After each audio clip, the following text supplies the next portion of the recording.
Hola, so, 다들, 음, 도마, 네, 난 너们那个 사물로랴. 好的，那首先要跟各位问候扎西德勒。那么今天呢，首先会讲一下米居多姐的这个妙行自传。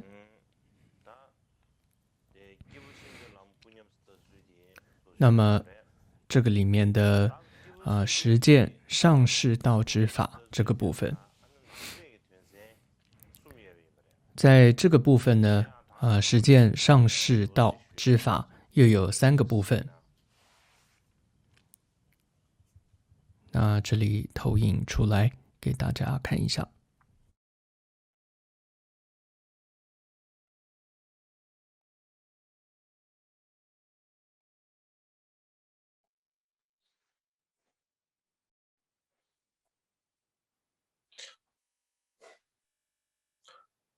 다들, 아니, 기부 총력이 남 통념수 더 주의다. 那么这里面呢，又有分为就是正行的部分实践3士道之法，有实践下士道、实践中士道，还有实践上士道之法这3个部分。那么前面2个已经讲过，那么在第3个实践上士道之法，又有分为3个部分，也就是动机发菩提心之法，还有行动实践上的观修2种菩提心，还有第3个学修2种菩提心学处之法。那么今天会要讲的是第1个，就是动机。那么发菩提心之法，那么这个的偈文颂文是：无别众生同为我昔日父母，若分亲疏实为不当，故而怀赤诚之心，携生苦众生以菩提果位，欲利益彼等。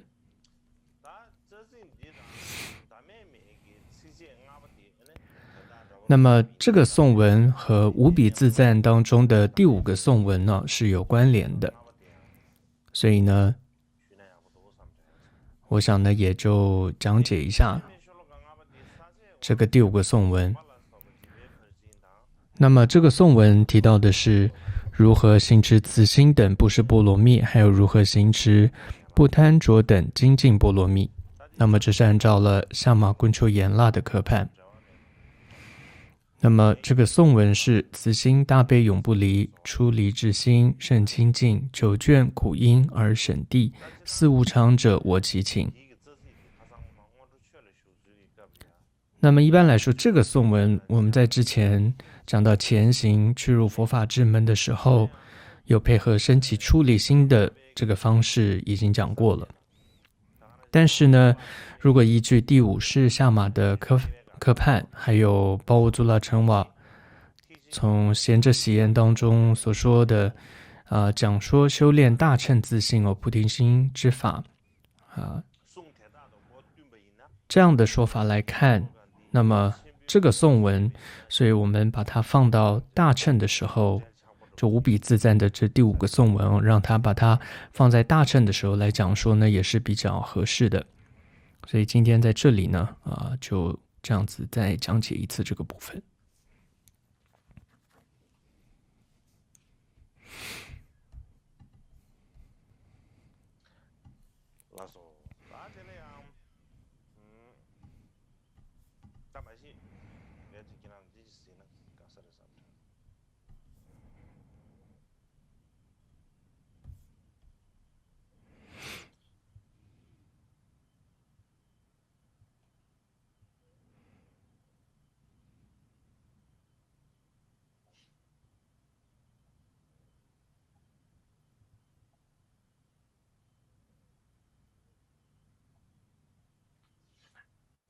Hola, so, 단 니지 그냥 니지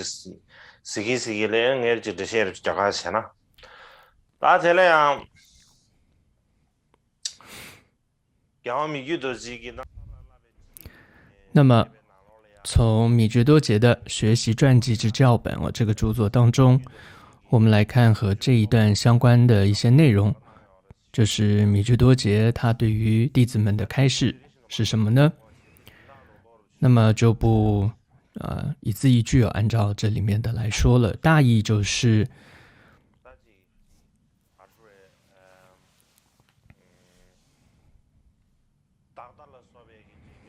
也就是像是执着有我的这种见解等等的这些烦恼，透过了了悟无我的智慧，尽力的断除这样的烦恼。那么如果每个众生从轮回当中出离，这一点来看，那因为众生是无量的，所以这些我见等等烦恼的随眠，还有非烦恼的各种无明覆障，由于这样的这些覆障呢，那么让众生呢离这个究竟安乐的圆满佛果是越来越远的。那么这样子的情况的众生是非常非常多的。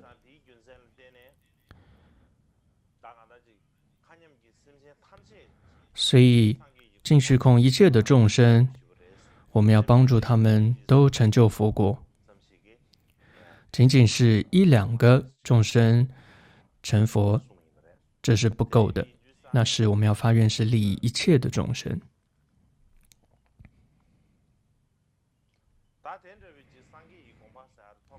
那么为了得到这样子殊胜的佛果，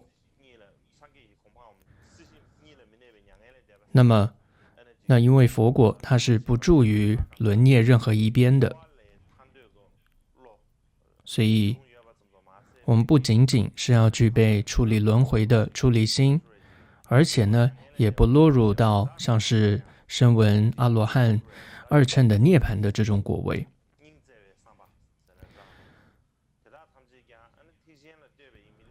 所以带有这种大的悲心，那么我们甚至也要对于这种落入了涅槃边极境边的这种阿罗汉的众生，也要升起大悲心，帮助他们远离这种涅槃边极境边，而得到大乘的果位。所以这里你看提到说，就连二乘的这样的果位，我们都是要升起悲心的，都是我们要断除的。那更不用说这种世俗轮回是我们要断除的。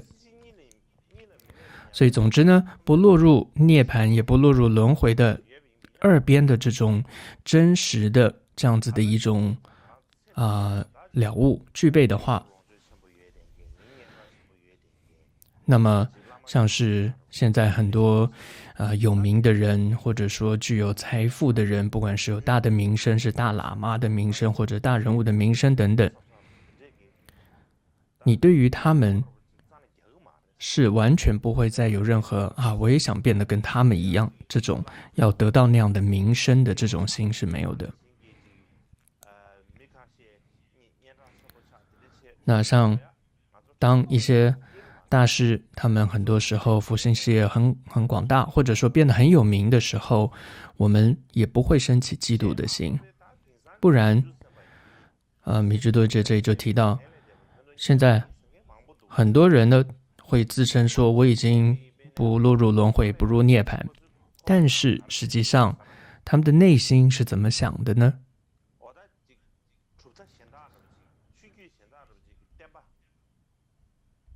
当其他教派兴盛的时候，他们心中想的是这会伤害到我们的教派，他会有这样子的一种计较的心，所以总是袒护偏私的心，让自己想要弘扬自宗而已，而总是处在这样的一种焦虑当中。同时呢，也尽量的去造成别人其他教派的兴盛的这种障碍。所以米居多杰说，很多人的修行变成是这样子的，所以这个和菩萨的行持呢是相违背的。所以总的来说呢，我们说帮助一个、两个众生成就佛果，我们不能够因为这样子就满足，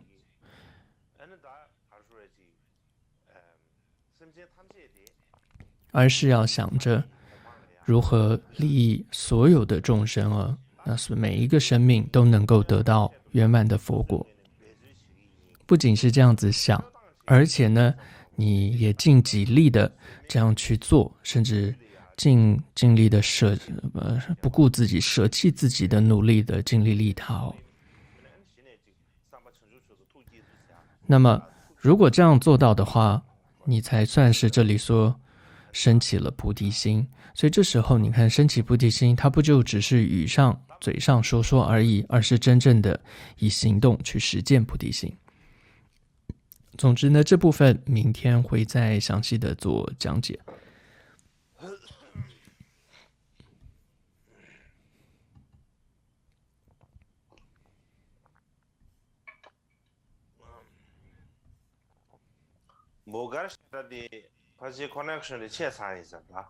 那个波卡寺佛学院好像他们的网络断掉了，所以呢看不到他们。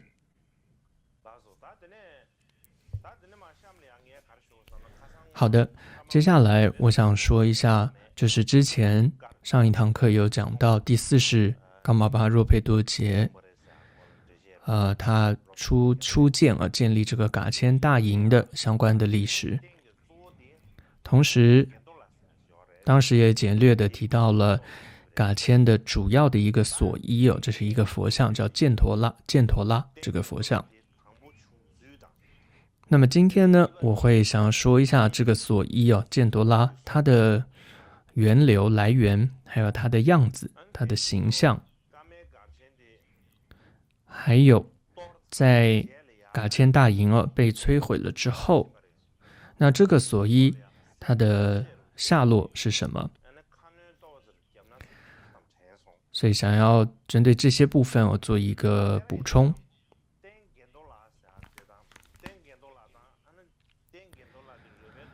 首先呢，这个有关犍陀拉这个佛像犍陀拉这个佛像，那么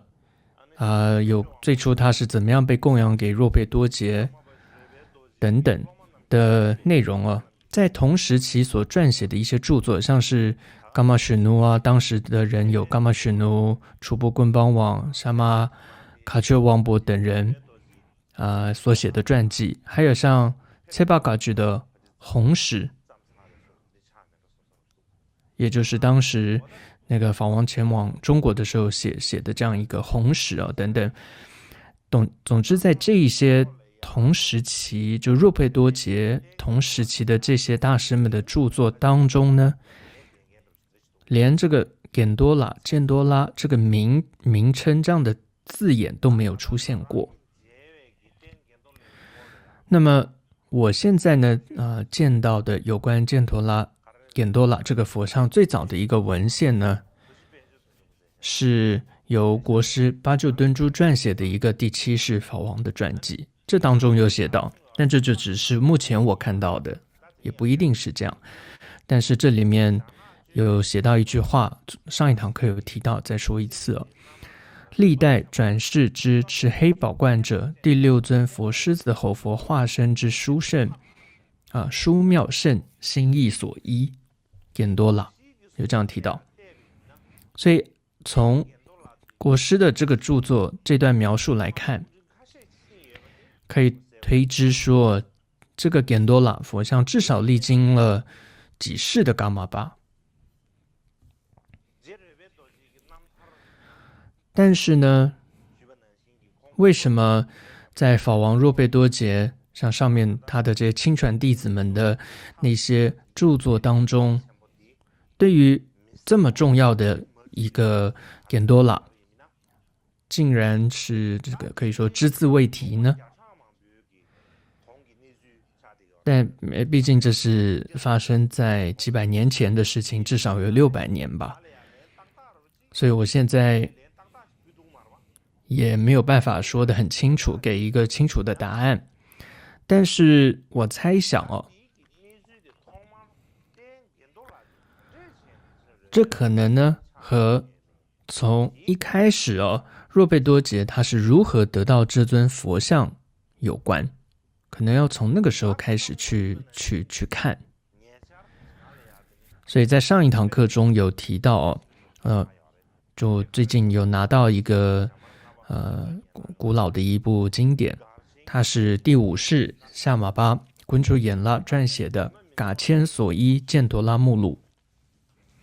那么我拿到的是2个不同的这个手抄本，有2部这个手抄本。那么当中哦，对于犍陀拉佛像的材质，还有它的结构构造，还有造像者，还有它的历史起源是怎么样拿到了法王噶玛巴的手中等等。有很多有清楚的记载哦，这当中，但是呢，让人比较失望的是哦，就是在我这2个版本、2个手抄本当中呢，应该是抄写者他可能这个漏抄了这个造像者这个部分，还有历史这部分，就是他是怎么样被若贝多杰所拿到的这部分，似乎漏抄了。就这部分是完全没有写，他跳过去了。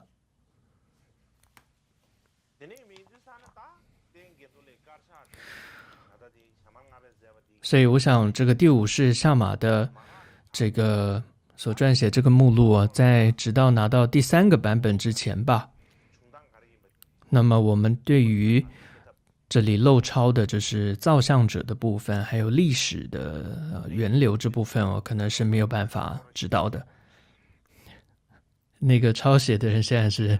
这个找不到他了，如果找得到的话，我可要找他麻烦。真是你那时候怎么搞的？怎么会漏抄这个部分？我想说说他，但他毕竟这个应该早就往生了，也没办法说什么。但是呢，一个幸运的是什么呢？就是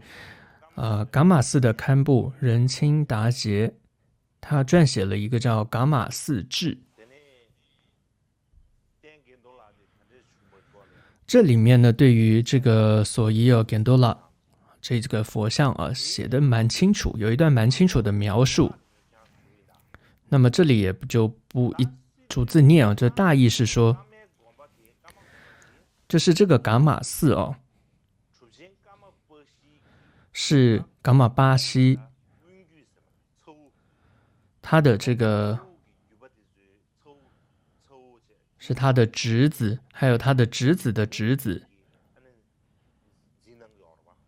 一直在管理这座寺院噶玛寺。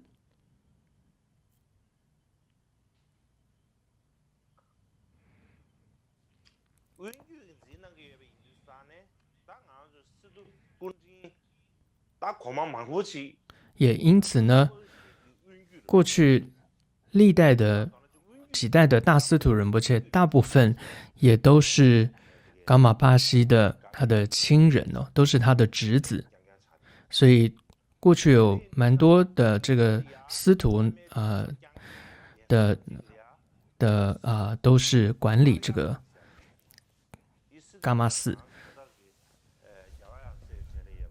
但这个司徒呢，并不是我们现在法子的大司徒仁波切，不是他，而是呢，总之也有司徒头衔的这样子的，都成为了噶玛寺，因为他们都是噶玛巴西的亲人侄子的侄子，所以有一个叫司徒阿雅巴，他就前往了，他就在管理这个祖寺，就是这个噶玛寺。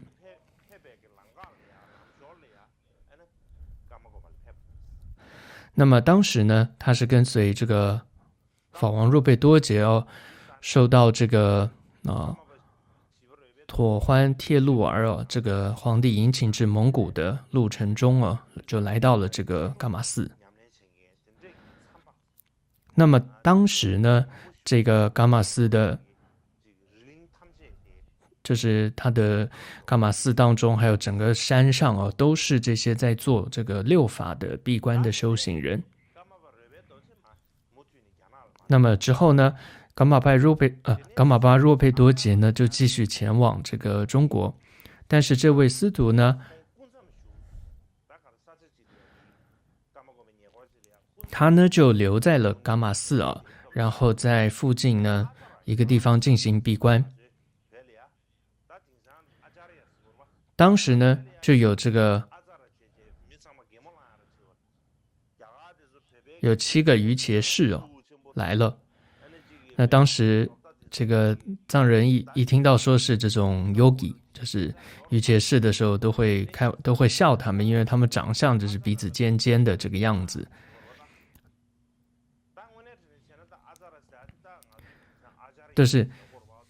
但是那个阿扎雅呢，其实就是阿查雅，就是阿舍离。总之呢，这里有7个这种阿舍离或者说瑜伽士哦，他们就来到了这个噶玛寺，他们就说我们要见这个噶玛古鲁。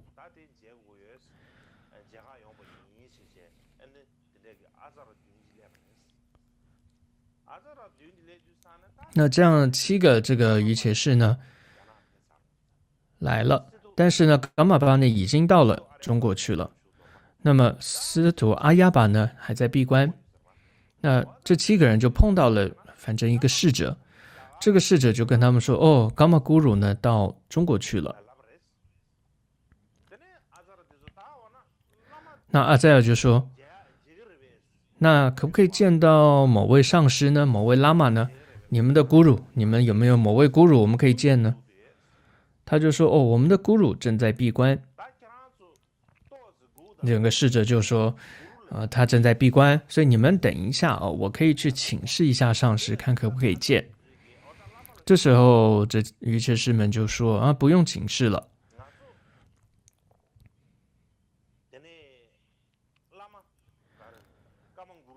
他们说呢，我们就是来见这个噶玛古鲁，这噶玛古鲁就是指噶玛巴哦。总之，我们就是来见这个噶玛古鲁，然后之后我们会去五台山朝圣。总之呢，在我们这个从五台山回来之前，现在呢有一个小盒子哦，我们就先寄放在你的上师那里吧，你的古鲁那里。等我们7个人回到噶玛寺的时候，再跟你们取回来。直到我们7个人都回来聚在一起之前哦，都请这个你们来保管。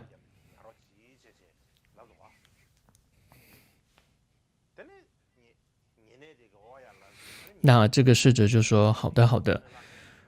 然后他说：“我会跟这个上师这样禀报啊。”所以他之后呢，就去跟这位司徒、这位上师报告了，也把这个小盒子呈给他。这时候，这位司徒上师就说：“啊，你应该让他们进来的，不然这个不好，你还是赶快出去把他们请进来。”那这个试着去召唤这些瑜伽士的时候，发现他们怎么都不见了，都找不到了。所以当时就有一个说法说，据说他们呢是噶玛巴的化身。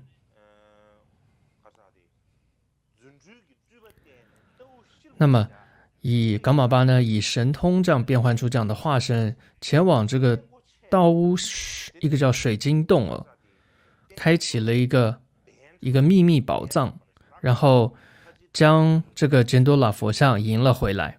所以这个意思有点像是一个，总之噶玛巴的福藏吧，意思就是噶玛巴以化身到了这样一个名为道符的水晶洞啊，然后将这样的一个秘密的福藏取回来。他化身为这样的7个瑜伽士去把这样的福藏取出来。所以这7个人其实并不是真的来自印度的7个人，而是噶玛巴的化身。所以之后呢，就有这样的一种说法。总之呢，这个小盒子呢，后来就被供养陈列在这个供台之上，然后呢，这个总是想着什么时候他们7个人会回来把它取走。但是等了很久啊，7个于伽士1个都没有来。之后呢，法王噶玛巴若贝多杰就从中国回来了。那么路途中又会经过这个噶玛寺，所以他就问这个司徒阿亚巴，那是不是有这7个于伽士把一个小盒子给你要你保管？这个司徒喇嘛就说有收到。然后呢，就把这个小盒子就呈给了法王。那个时候盒子才打开。那么一打开之后，就看到里面就有这样一个殊胜的殊妙的犍陀拉的佛像，同时呢，还有一张附带的一个文字的一个说明。所以噶玛巴若贝多杰呢，就对这个佛像呢做了非常非常多的献供然后将它作为最主要的一个所依一尊佛像。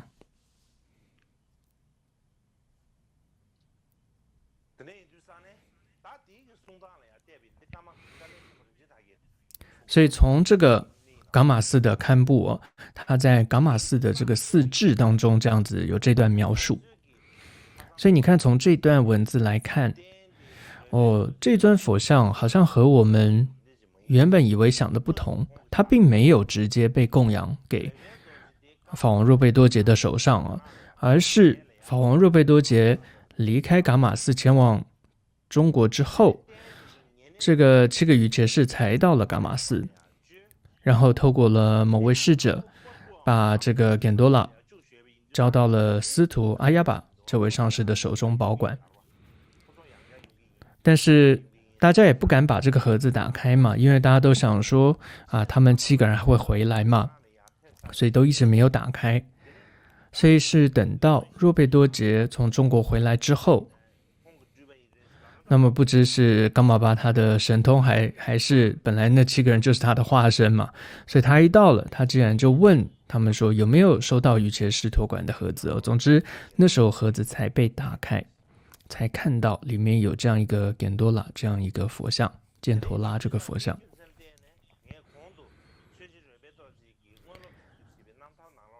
所以从这一段大概可以知道为什么在前面提到那些他的亲传弟子同时期的撰写的传记文献当中并没有记载到这段历史，就是因为并没有直接被供养给若贝多杰嘛，因为没有直接被供养给他，所以自然应该没有被写到他的传记当中。那么至于噶玛寺的这位堪布，他是由于什么样的原因，或他看到了什么素材而写的这段描述呢？我想或许是应该看到了他全部的那个第50相马的目录，之前缺了2段，他可能看到了全部，不然就是看到了其他的文献吧。总之这段描述是我看过对于犍多拉最清楚的这么一段。另外呢，还有相同类似的一个说法是出自于由司徒边钦和苏曼策旺昆恰2人编辑写的叫《冈仓经曼》当中有关噶玛寺中的这一段当中提到，阿杜之子司徒阿亚巴译名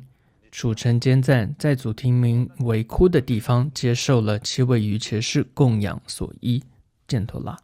所以你看可以跟噶玛寺的这个那段文字描述差不多。那么这是补充的说明因为上一堂课当中没有讲得太清楚。那么第二个我想讲的就是这个犍陀拉它的佛像它的样子是什么。上一堂课当中呢，我有投影一幅这个八棒寺的唐卡，在一个它的局部的画像当中呢，有5个于伽士手捧着一个像是正觉大塔的这个塔供养给这个若贝多杰，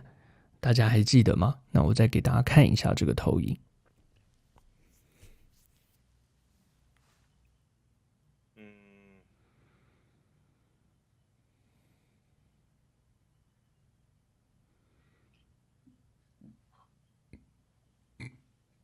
음,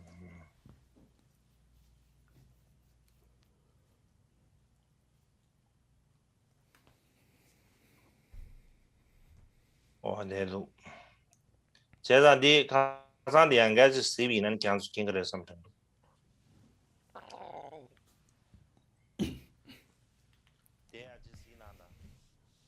大家请看一下。那这一幅唐卡是收藏于八棒寺当中的，就是噶举传承祖师的一幅唐卡，也就是第40噶玛巴若贝多节的唐卡。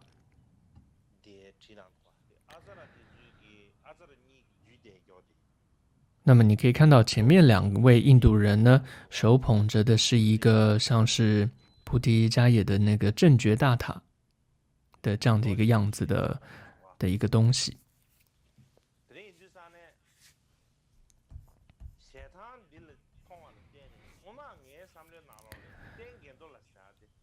所以呢，因为这幅唐卡，所以我以前一直以为这个犍陀拉的样子大概就是这样的一个正觉大塔的样子，所以可以说搞错了很多年。那么直到有一次，我看到了这个第9世法王的一个传记，其中就有提到这个糗窝겐多拉。那因为他一提到糗窝时候，我才恍然大悟，糗窝，因为通常它指的就是一尊佛像，所以我想它大概应该是一个佛像的样子。但是呢，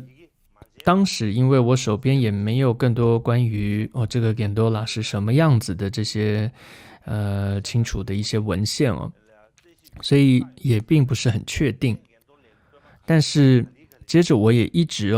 可以说埋头在各种的文献当中去查，才慢慢有一个清楚的样子。那么首先呢，确认的是它是一尊佛像。那为什么说一尊佛像它会被称为叫犍陀拉呢？那最主要因为这尊佛像，你看它是端坐在一个佛堂当中，或者说一个佛殿当中。那么一般我们说佛陀的他所在的居处这个地方，那梵文就称为叫犍陀，在我们之前有谈到叫犍陀具指，那它的意思就是相视。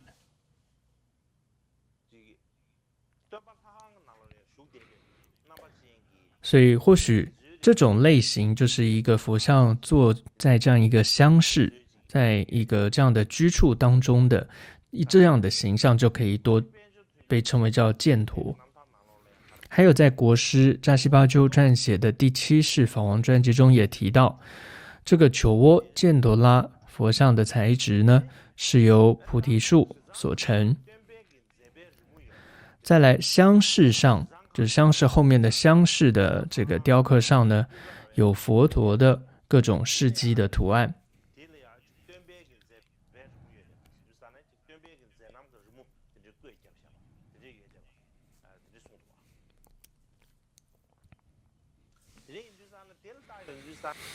所以从这个第7世法王的传记当中这段形容来看，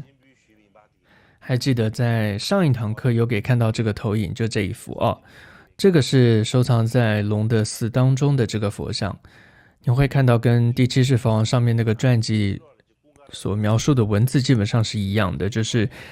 你看它是一尊佛陀，是端坐在这样一个像是一个庙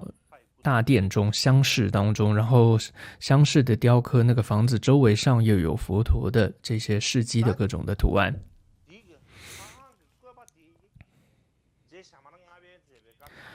那么对于这个香室的样子在第5世夏玛的目录当中也有提到，他说这一尊像的香室它是参考了金刚座的这个犍陀，就是参考了金刚座的那个香室。但是他接着说呢，这里面接着提到，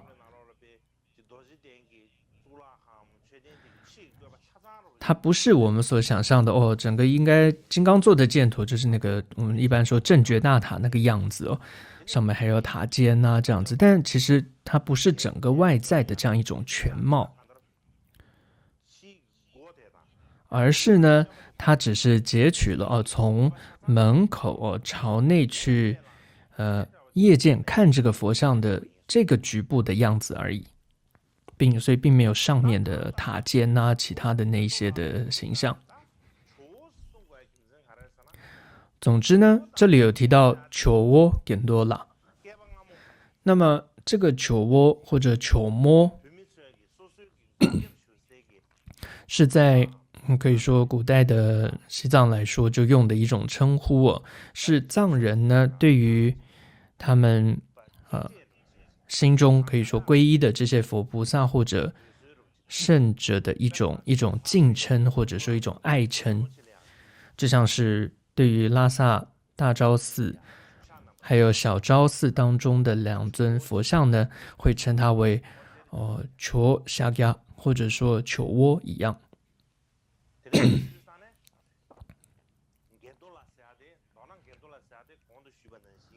所以总之就像前面说到的，这个简多拉这尊佛像的样子哦，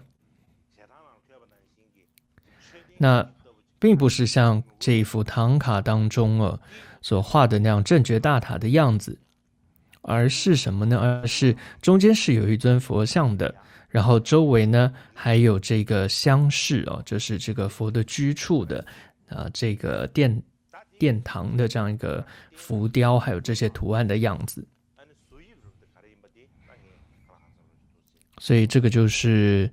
这个重要的噶千的所依犍陀拉它大概的样子，简略的跟大家说了一下。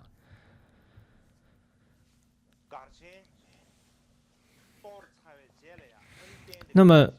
之后我们说好，噶千大营被摧毁了嘛，那么之后被摧毁了，那这一尊这么重要的犍陀拉这个所依，它又到哪里去了呢？这个上堂课中并没有讲得很清楚，今天补充一下。那么这是第10世噶玛巴缺因多劫的时候这个蒙古的固始汗他出兵可以说摧毁了噶千大营，而且非常多人伤亡。尤其呢，固始汗还有一个总管叫索囊拉布甸，他们两人一起呢到了公布的这个泽拉冈的黑宝库。那什么是这个泽拉冈的黑仓库、黑宝库呢？因为这当中呢是可以说收藏了历代噶玛巴所有噶千的这些圣物和文物等等。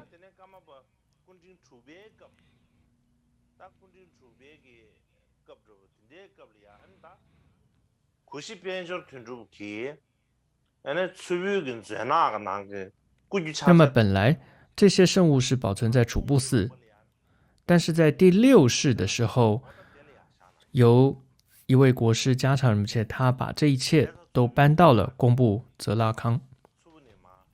所以本来在楚布寺，后来搬到了工部，所以最主要的这个黑宝库就是后来是在工部泽拉冈。这样一个黑宝库，其实它像什么呢？有点像现在我们在日本有一个叫奈良市这个奈良市当中有一个东大寺，这个东大寺里面呢有一个正仓院，那这样的一个宝库，那这个就是第8世纪时期的一个宝库。那这个正仓院这个宝库很出名，尤其这个里面现在还收藏有很多唐朝那个时候的这些古文物，所以是很出名的这样一个宝库。所以就像是我们这个东大寺里面正仓院一样。那当时那个楚部的黑宝库也是这个样子。所以可能给大家看一下这个投影就大概有个概念说当时楚部的黑宝库大概是长什么样子。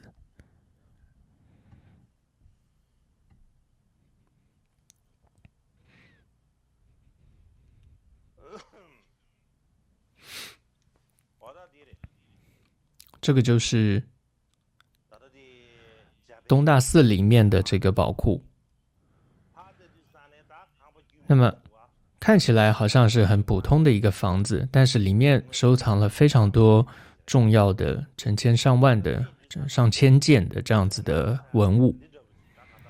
所以我猜想，这个当时在公布泽拉冈的这样的一个，当时泽拉康是一个寺院啊，泽拉冈这样一个寺院，这个寺院当中也有这样的一个建筑物，是这样的一个宝库。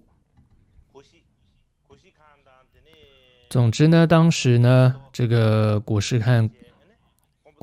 还有这个当时一个总管索纳拉登，他们就到了公布泽拉康这个黑宝库，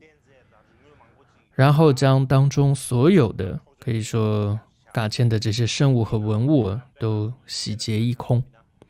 举个例子来说，当时在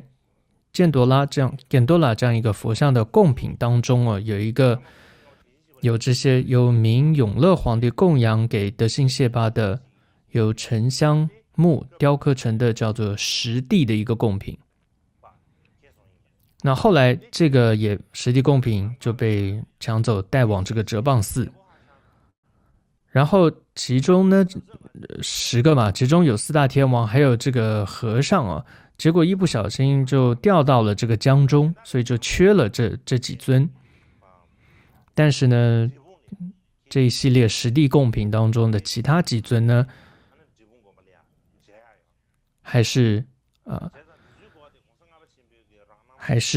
其他还是保有着，都保存在哲蚌寺。这部分是出自于第5世观音尊者传记当中有记载。总之呢，在那样一个非常动荡的时代里面，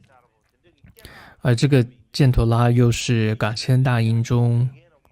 最出名、最重要的一个所依圣物，相信自然就受到各方人士的虎视眈眈哦。所以最后结果到底是好是坏还是怎么样了，现在很难说。但是一个好消息是，在司徒班钦的一个自传当中有提到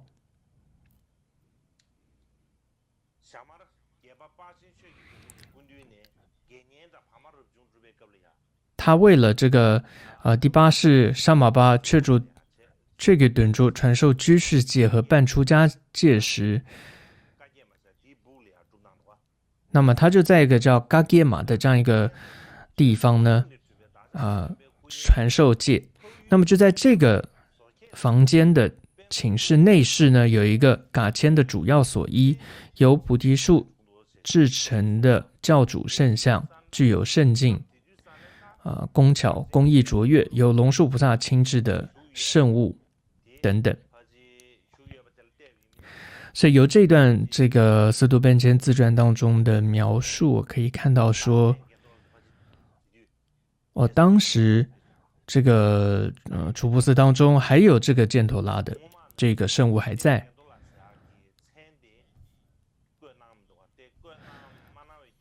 但是你可以看到这里面还是没有写说明这个犍陀拉这个名称还是没有写。那所以还是没有办法说清楚为什么没有犍陀拉这样名称。我猜想或许是刻意不说这个名称吧。总之在15世噶玛巴的时候，有个叫噶杜司徒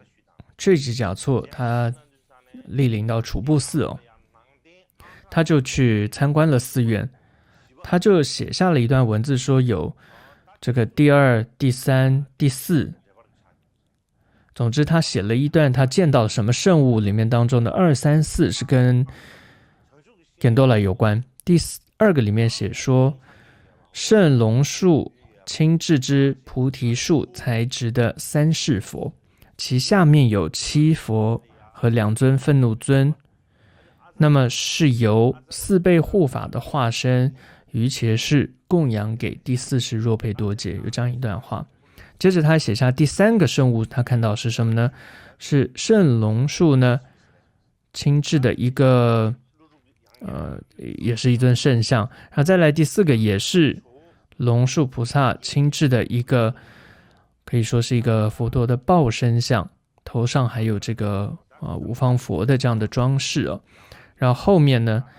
佛像的后面呢还有这个那嘎这样一种梵文的字哦，写了一个法这个字在后面。然后他是端坐在菩提树下，菩提树的右方呢有9位天子，在左边呢也有9位天子。所以这位嘎托斯图呢，他写了这样一个卫藏游记。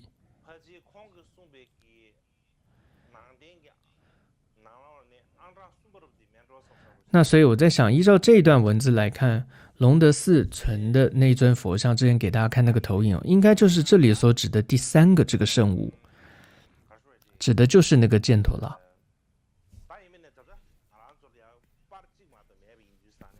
但是因为我们现在只有一幅图案嘛，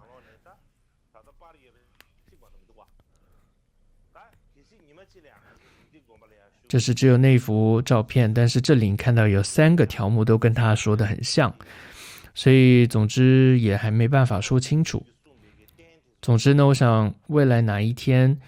当我们真的是能够打开龙德寺的圣物的这些箱子的时候，就能够知道哦，你这里写的2、3、4的这些圣物是指哪一些了。在另外一个好消息是呢，当年第16世法王他前往印度的时候，他和其他的这些大师和这些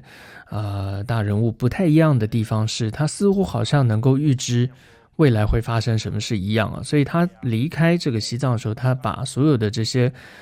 珍贵的圣物和文物呢，也都带到了印度。那么在这些圣物当中呢，也有刚刚上面这个游记卫藏游记当中记载的龙树菩萨的3个圣物。那我们怎么知道他当时有带出来呢？是因为之后法王到了锡金后有编撰一个目录，那这些目录当中都有很详细的列出来。所以总之呢，这就是讲了犍陀罗佛像的部分了。如果讲太多你们听了大概也无聊，我也太累了。但总之呢，我对于这部分还是有心想要这个犍陀罗佛像还是想要继续深入的去了解。所以像各位僧众们，如果对这部分有知道的、有经验的，也希望这个你们能够多分享，多跟我分享一下。好的，那我想先休息一下，等下继续说。好啦，是打的呢，打当机，当然是可是这个山西人继续要接下。那么这里要做一个说明。那嘎托斯图的卫藏志当中，卫藏游记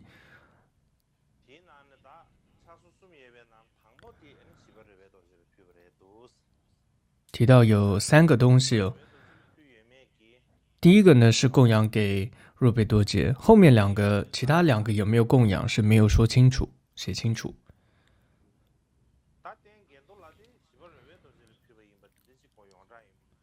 所以由于犍陀罗这个佛像大家都知道它是被供养给若贝多杰的，所以或许呢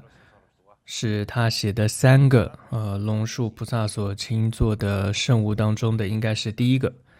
但无论如何，这个佛像目前是在这个龙德寺当中，那这些圣物的这些箱子现在没有办法打开，所以也没办法确认。尤其目前为止，我们都只有只有一张照片，所以你很难确定说是嘎托斯图里面提到的3个圣物当中的哪一个。那么接下来我想要说的是，那么前几堂课当中有提到，我想讲一下噶千大营。但是呢，噶千大营它牵涉到的内容非常广泛，所以我想这一次课程当中应该没有办法全部讲完。所以这一次呢，我想主要会讲几个跟噶千相关的部分。第一个就是犍陀拉这个佛像，还有呢，就是噶千祈愿有关的这个犍多拉这个佛像的一些陈列贡品的陈列方式，这样的一个活动。同时呢，还有会提一下噶千当中的一些禁令、一些戒条。同时呢，第4个会讲一下这个噶玛大营的一种绘画的传统等等，有这4个部分。那么其中第一个就是犍多拉，就是这个所依犍多拉佛像的部分算是讲过了。那至于后面3个就是噶千的一些规章，还有就是还有其他内容，像是噶千的规章还有它的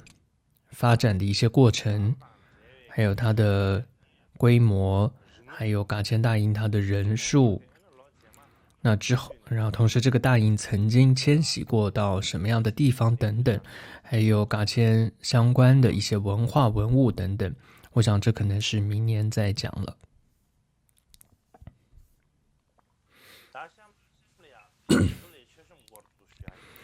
所以接下来要讲一下这个犍多拉的这样一个陈列供养陈列的一个活动。它也可以被称为叫犍多拉的陈列，或者说一种朝礼。总之，这样的一个活动呢，它是指在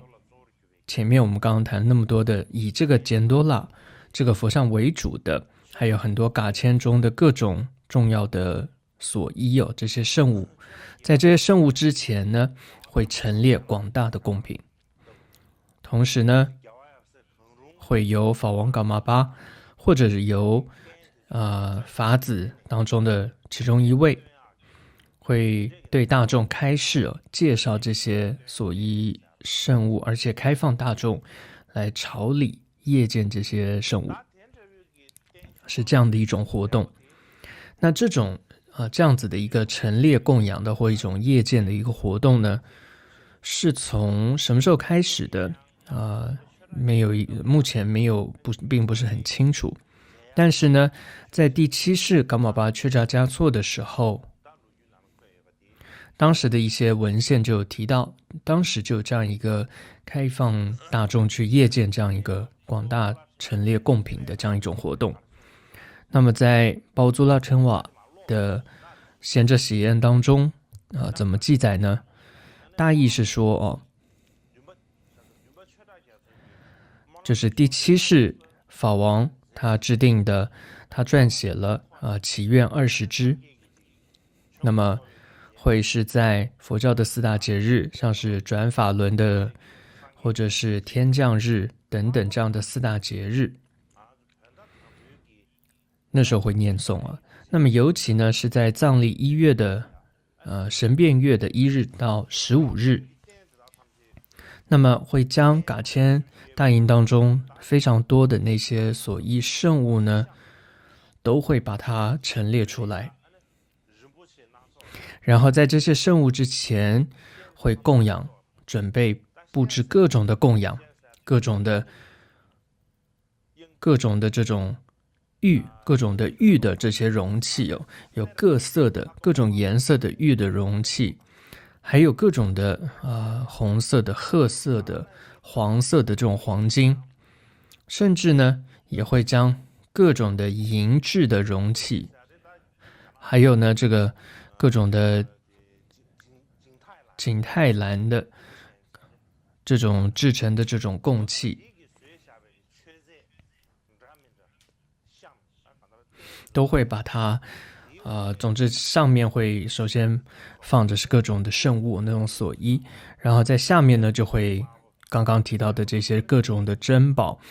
玉还有各种的黄金银制容器、景泰蓝的容器等等都供上去。总之呢，会将当时就是连西藏的那些可以说最有钱的人，可能都从西藏的当时的统领或者说那些最有钱的人，可能都没有听闻过的，更不用说看过的这些贡品，都会供出来，而且是每天会增加贡品放上去。那今天供了这些，明天会更多的放上去。然后呢，在这样的这些所依跟贡品之前，那噶玛巴巴会首先铺一个这个垫子，然后在这个垫子上向这些圣物跟所依礼拜。那之后呢，在卫藏的这些拉萨还有喀入殿的这些地方，当到了这些地方的时候，会扎一个很大的营，很大的一个营。这个营呢，大概跟有100根柱子的这样子的房子一样大。那同时呢，这个营的周围呢，还有这个像是围墙，然后营的上面呢，还有这种一个布盖，然后同时在这个营的周围呢，还有各种的门楼，然后在这上面还有各种的庄严物庄严在上面，然后在这个当中呢，就陈列各种的贡品。那么主要呢，还是在犍多拉这个佛像放在中间，当然有很多的圣物的，譬如说有佛陀亲自加持过的一个所依一尊佛像，还有求窝阿底峡的这样子的一个佛像等等。但最主要这么多圣物当中，主要的就是犍多拉这个佛像，它放在正中央，然后在它的上面呢，有这个应该是第5世噶玛巴巴接受明朝这个皇帝所供养的这种各种的珍珠有大的像是拇指一样大，小的呢像是豆子般一样大。那这些珍珠有白色、红色、黄色、绿色的这些珍珠呢的这样子的一个串起的一个顶盖那么有13个这样的伞盖，那一个一个叠起来，在那个佛像的上面有这样13个，然后在第7个，那么这第7个顶盖有多大呢？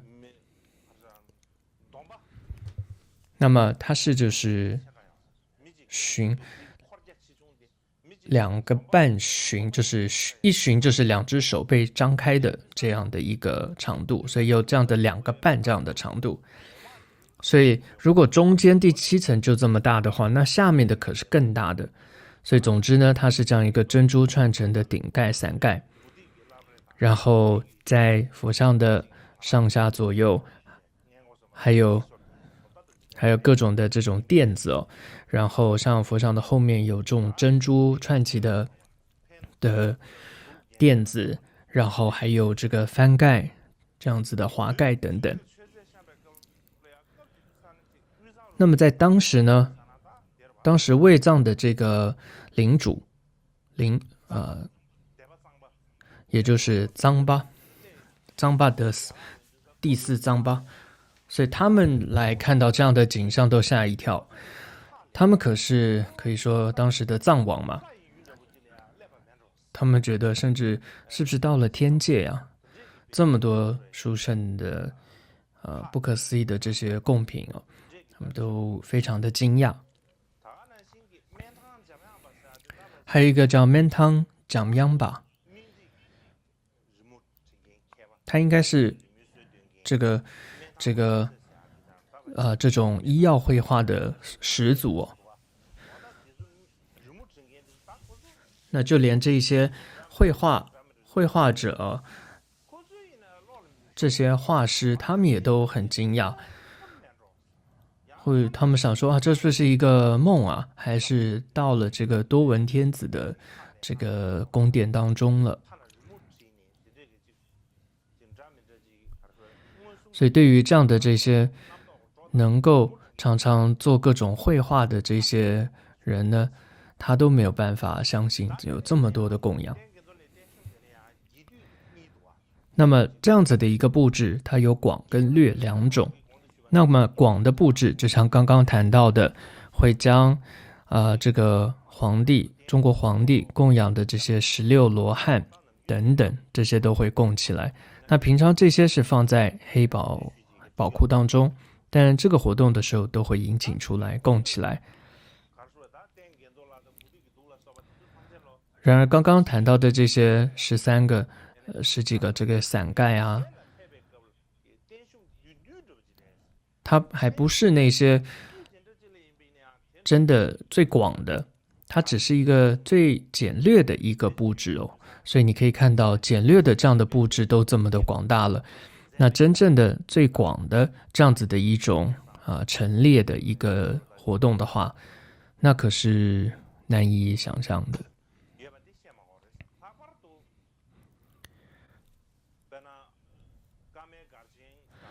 那么尤其呢，在噶钱大营当中呢的这些的那些宝物哦，到底有多少是什么，连总管都不知道，因为太多了。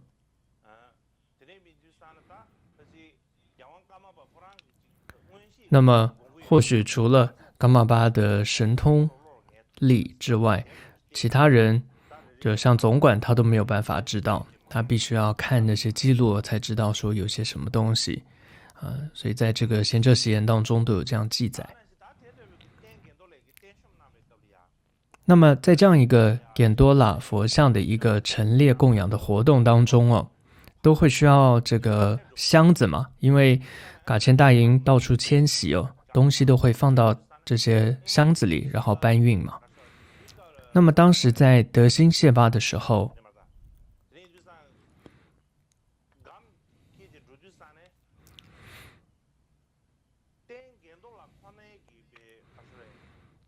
那么还不谈那个整个活动供养布置的活动，而只是典多拉这个佛像它相关的这样子的盒子箱子就有32个。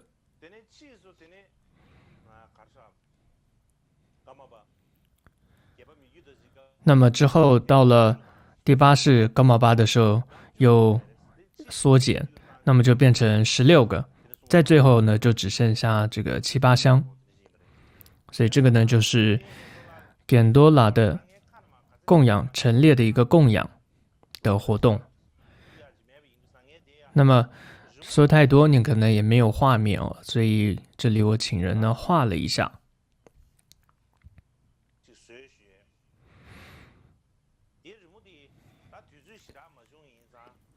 那么由于这个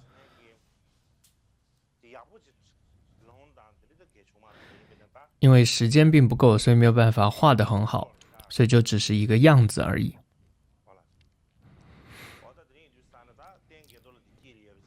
你可以看到那个佛像典多拉在中间，然后上面还有13层的这个伞盖，然后在周围呢又有身口意的各种所依的圣物。那么在这个前面你会看到有各种这些珍珠啊，或者是玉啊，还有金银的各种的贡品。那然后整个都在这个陈列都在一个帐篷当中，这样陈列起来。所以前面这里谈到了简多拉的这样一个贡品陈列的活动，和这个第7世噶玛巴的噶千祈愿法会是很有关系的。那么噶千祈愿法会什么时候开始的呢？从国师巴珠顿珠撰写的第7世法王传记当中提到，有一次法王他到了这个灵芝的时候，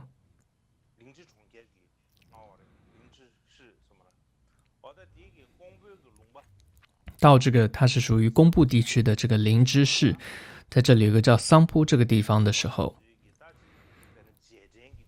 那么当时就有一些纪念噶举的一些祖师的这些节日在那时候会这个祈请会供养依照那样的一个传统，所以就在那边扎营。那么在扎营的当天呢，就有很多的瑞相，比如说降下了花雨等等。同时呢，也会有配合了4大佛陀的节日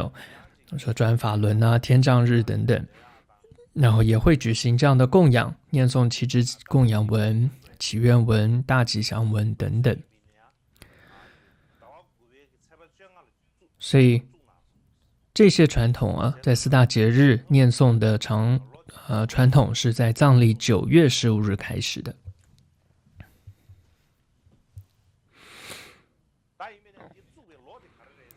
但是呢，至于是哪一年开始的就还不清楚哦。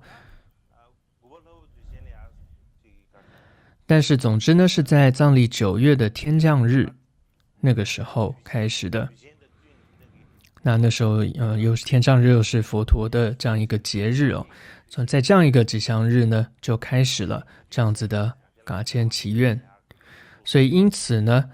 以后就变成一个传统啊，在这样的日子都会举办祈愿法会。尤其最广的呢，是在神变月的时候会举行最广的这样的祈愿活动。它在神变月的1日到15日，因为那时候又配合了嘎巴的，就是嘎谦的新年，所以在早上会举行祈愿法会，所以配合这样举行。那它会在早上是祈愿法会，那下午呢，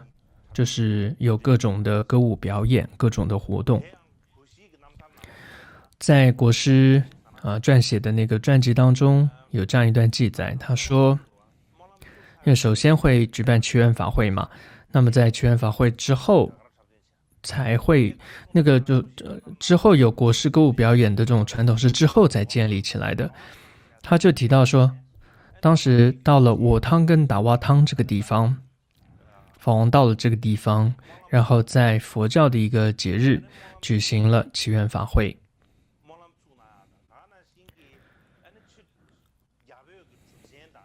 那么同时呢，会举办有这个汉藏大成就者、汉藏蒙等3国之君、转轮圣王、帝释、4大天王等这些特殊人物的一个表演活动，是从藏历新年初1到15日。那当时很多人真的看到了这些佛菩萨降临，还有很多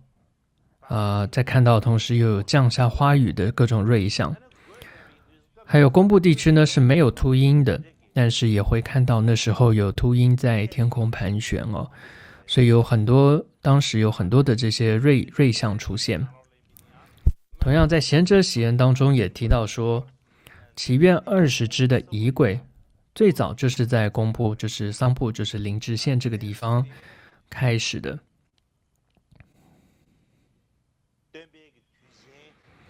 从那个时候开始呢，总之之后就有一个传统，只要是佛陀的节日就会举备这样的祈愿。那么特别是在这个神变日的刚刚谈到早上就会是祈愿法会，下午就会是各种的歌舞的活动。所以贤者喜宴当中呢也这样清楚的提到。所以像我们现在祈愿法会，我们主要念诵的就是第7世噶玛巴却扎嘉措所撰写的祈愿20支。那么当时祈愿法本编撰的时候，我就是以这个为主编辑的。那这个祈愿20支呢，我首先拿到的一个很旧的一个手抄本，但里面缺了1页，所以呢，我就依照了司徒边谦所编撰的这个冈仓的这样一个法型当中，这部著作在开头呢也有这个由第7世噶玛巴却扎嘉措写的祈愿20支，所以我是从这里面把它补足了那个手抄本当中的缺页的内容。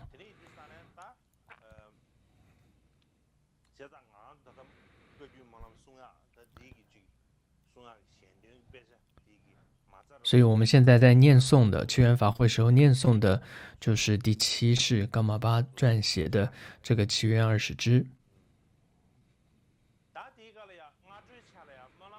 那么当时呢，早上在祈愿的时候，主要是在念诵什么呢？活动有些什么呢？那么就是我们的冈仓的这些课诵集当中有提到的大祈愿文。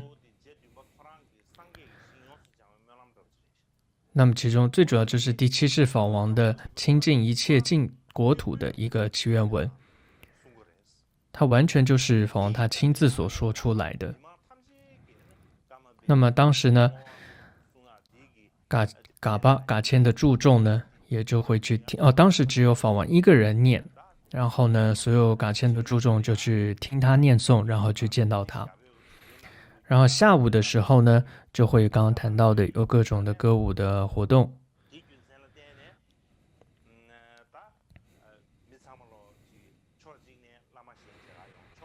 所以总之呢，大家又是早上来见法王，下午也可以来看活动。尤其第八世米芝多杰呢，他平时的行持呢是什么呢？他的坐席就是行为呢，就是平时都是盘腿而坐，然后也不太会这个动，就坐在那儿。而且呢，跟别人的这种世间的这种谈话，通常也就只说那一两句，然后就不说了。那么佛教的一些开示也好，这些也只是说几句。总之他是话不多的，然后总是坐在那边，在盘着腿在修持。那么还有很多来见他的人呢，很多时候都是3天、5天，或者隔7天的，在这个噶谦的这种会议上的时候，才会让大家谒见。其他时候他都一直在闭关在修持。那过去来讲，西藏一个传统会去散散心啊，会去山上走走啊，这个散心等等。米芝多杰他也不会这么做。如果他会这样去山上步行散心的话，大家还可以见到他嘛。但因为他没有这样去山上去行走，所以就算是噶谦的注重也很难能够见到这个米芝多杰一面。所以大家都觉得好难得要见到米芝多杰，所以通常都是等到神变月的这个祈愿法会的时候，那么因为法王他就一直会在法会上，所以大家就更多机会能够见到他。所以很多有信心人呢都在那等着在法会上的时候要能够前往去见这个噶玛巴。那当然一般的人呢听到的话，他们不是很特别信仰法王，他们就是觉得噶谦这个祈愿很出名，是因为有很多活动嘛，下午，所以他们也为了这个活动而来。总之呢，在米芝多杰的时候呢，但据说在那个时候，慢慢的下午的那些各种的很多庆祝活动都就取消了。为什么呢？因为贤者喜宴当中有这么一段记载。那么因为在几年当中都一直这个结合祈愿跟新年活动一起举办了几年，但是呢后来就取消了下午的这样的一个歌舞活动。那最主要是米芝多杰刚开始想呢，这样子可以帮助很多人，但是因为公布地区，因为很多人要来看这些观看表演，所以很多人会聚在一起，老远来到这个地方来看表演。然后那么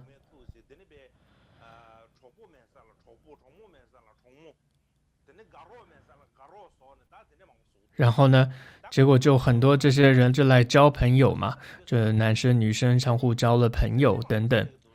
然后同时呢还会宰杀很多的牲畜为什么呢？因为就像第3世冈巴巴让冲多杰的时候就有提到，这个公布地区那个地方是常常会杀生血祭那么当时记载3世冈巴巴去到那边的时候，就禁止他们这种来血祭血供的方式，但是他们还是吃肉，所以他们会宰杀这么多人聚在一起，的时候，自然就会杀生很多。那米珠多杰说这样是不好的，让这种恶业会增加，所以他就取消了祈愿法会之后下午的那些新年的各种的表演活动。那么就改成了像洛巴这个地方的人呢，他们的一些表演的活动就改成了是这样子，他们的一些游戏的一些改变，变成是洛巴地区的人的一种活动。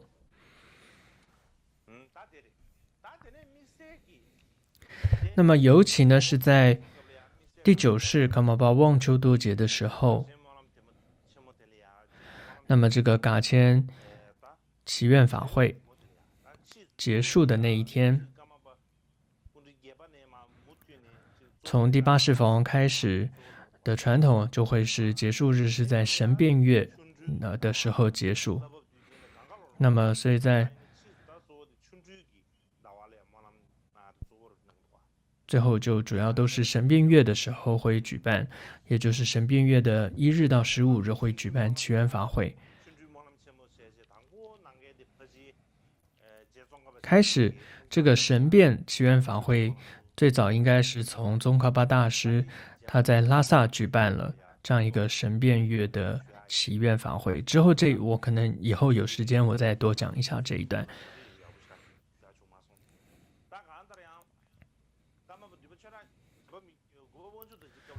总之呢，第9世噶玛巴旺丘多节的时候，特别在神变月的时候，从在15日就是这样一个噶千祈愿会结束圆满。在那一天呢，僧众们呢会这种盛装然后列队环绕那这被称为叫做祈愿的转绕的一个活动。那么迦查扎巴敦珠他撰写的一个第9世噶玛巴的传记中提到说，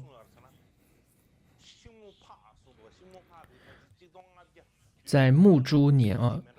应该是1575年，在这一年的举办了新年祈愿法会，在15日的时候，那么就会有这个举办这个释迦牟尼佛呢，他的一个像为主。那这个像是他行走到城中的这样一个像，然后周围呢还有16罗汉，还有和尚，还有4大天王围绕的。他们会穿戴了，这表演者会穿戴着这些圣者的这些面具等等，然后举办这些歌舞。那么同时呢，所有的僧众们也会这样子的盛装列队举行各种广大的吉祥的这种活动。所以这里提到了祈愿转绕的传统后来呢，在16世法王在楚布寺的时候也有的。那么祈愿法会从第10世法王之后就因为一些原因没有了，但是呢，祈愿转绕的这样一个传统，就是僧众们会盛装，然后这样子排列转绕的传统，16世法王的时候也有。所以仁谦巴桑在楚目录当中提到，他是在藏历的3月还是4月的时候的15日，大家主要中间呢是这个很高的这样一尊释迦牟尼佛像，然后周围呢还有这些圣众，那还有4大天王，然后同时在这些佛像这个圣像的前面就是僧众列队，然后呢就像是当年佛陀入这个城中乞食一样的这样的样子形式，然后所有的僧众呢就绕这个寺院。那么当时有一个德谦的这样一个宫殿就是包仁波切的一个德谦宫殿。那么在那里呢就会供养这样子的5种贡品等等各种的贡品陈列在那里。然后当僧众呢绕行到那里的时候，就会向这样的这个陈列贡品的地方献上哈达，有这样的传统。尤其呢是楚布寺的这些僧众会念诵佛行12仪赞啊，还有祈愿文，还有16罗汉的这种礼赞文、礼供文等等。现在呢，楚布寺的一些僧人、年长僧人呢，也有一个说法，不只是这个佛陀的，还有这些圣像会转绕，而且16罗汉也会这样子一起转绕的。总之，在16世法王在楚布寺的时候，就有这个祈愿转绕的这样一个传统，或者说现在说16罗汉绕行有这样的一种传统。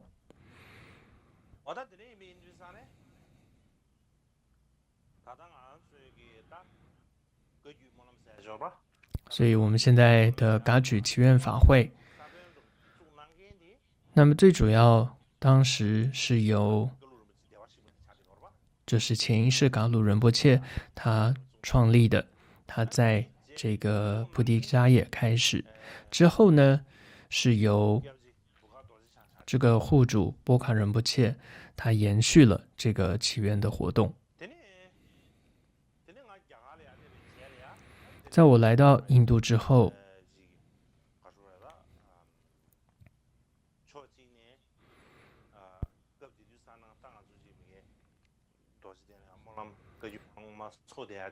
那么一方面来说，祈愿法会也每年都在菩提迦叶举行，但另外一方面来说，的确已经很不错了。但是如果去看过去的这些历史，还可以更好。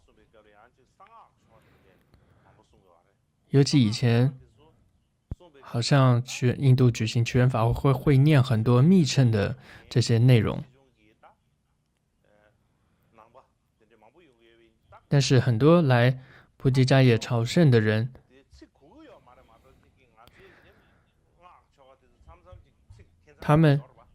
他们还好是听不懂这个密乘的这些用词不然如果听得懂的话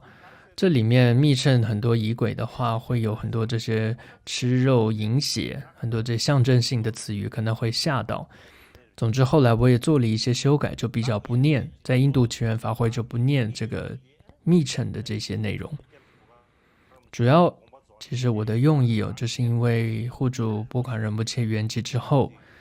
我觉得这也是我的一个责任，应该承担起来，圆满仁波切的波卡仁波切的一个心意心愿，持续这个祈愿法会。那么当时波卡仁波切圆寂呢，也是非常的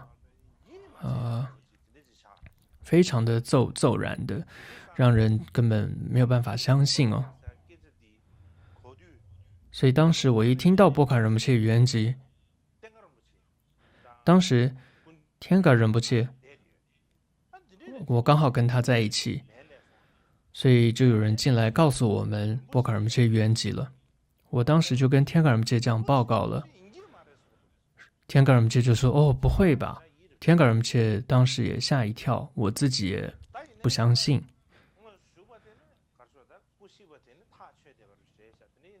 但是呢，后来确定了，波卡仁波切真的圆寂了。虽然都已经证实了，但心中还是觉得不相信。有一天晚上，我做了一个梦，大概就是因为心中还没放下嘛，所以我就梦到了仁波切他是圆寂了，但是他的梦中呢，他的身体却像是活的一样，就是碰到他的肉的时候，身体的时候，还是软软的。我就想他应该没有圆寂啊，我就想有办法的，我想我的血给他吧，如果能够全部把我的血给他的话，那仁波切就能活过来。所以这是我做的梦。我想会这样梦到这样的梦最主要的原因是是的，他一方面他真的圆寂了，但是呢，心中总是有一个觉得他还是会回来的这样的一种大概太思念、太强烈的感觉吧。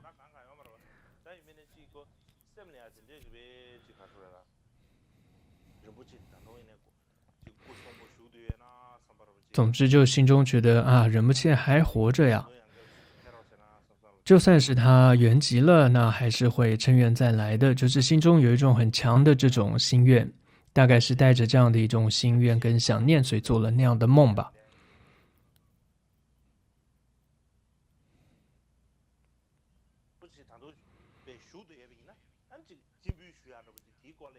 所以后来呢，祈愿法会，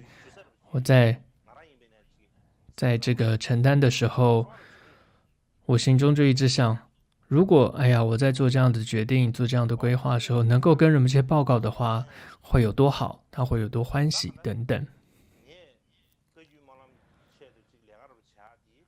总之，我为了祈愿法会哦，当时也并没有觉得说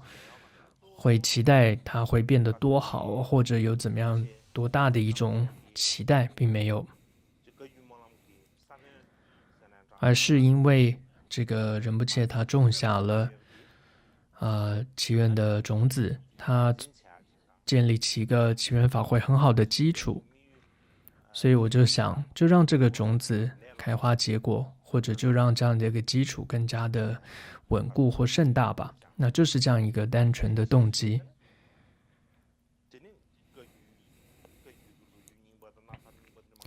但慢慢的，当我看到了过去的这些历史文献当中，那么就会觉得这个应该做，那个应该做。所以就像我们有安排16罗汉绕行的这样一个活动，那么你看过去的这些祖师的传记或者文献当中都有记载这样的一个活动，我觉得我们应该这样做。所以我最主要呢都是参考了这些传记里面的内容而做的，不然很多人会觉得说我是不是这个想太多啊，